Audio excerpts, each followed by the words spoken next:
આજે આપણે શાકભાજી વિશે સમજશું કે આપણે શાકભાજીને શું કામે ધોવી જોઈએ. સમજાણું?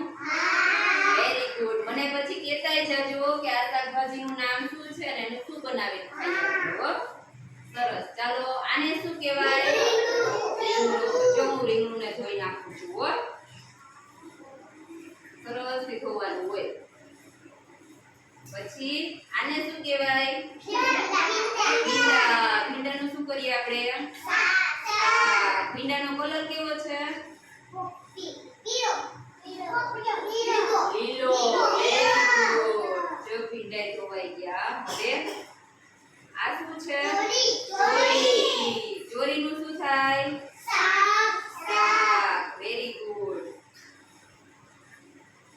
પછી આને શું કહેવાય? Very good.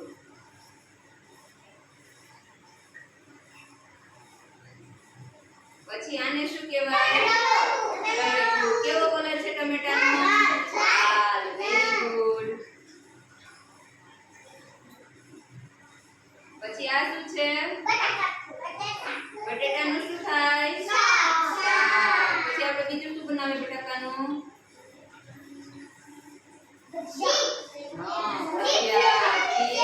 Very good. પછી આ શું છે? લીંબુ. Very good. લીંબુનું શું બનાવીએ? કાકડું હોય લીંબુનું. શરબત. પછી આપણે દાળ ભાત બનાવીએ તો એમાંય નાખીએ ને. Very good. પછી આ શું છે? ગલકું. Very good. આ લીસું લીસું હોય ને એને ગલકું કહેવાય. શું કહેવાય? Very good. ગલકાનું શું કરીએ આપણે? શાક. Very good. પછી આ શું છે? તુરિયું. જે આવું ખરબચડું હોય ને એને તુરિયું કહેવાય. શું કહેવાય?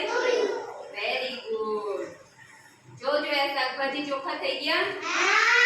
અને જોજો એ પાણી કેવું છે? દોરું. કેવું છે? પાણી દોરું છે. એટલે આપણે શાકભાજીને ધોવા જોઈએ. આપણે બજારેથી લઈ આવીએ ને તો આમાં ધૂળ ને રજ ને કચરો ને હોય. એટલે આપણે શાકભાજીને ધોઈ અને પછી ખાવા જોઈએ. જો આપણે ધોઈને ના ખાઈએ ને તો આ જે કચરો છે ને એ આપણા પેટમાં જાય. ક્યાં જાય? અને પેટમાં જાય તો શું થાય? બીમાર પડીએ. બીમાર પડીએ તો ક્યાં જવું પડે?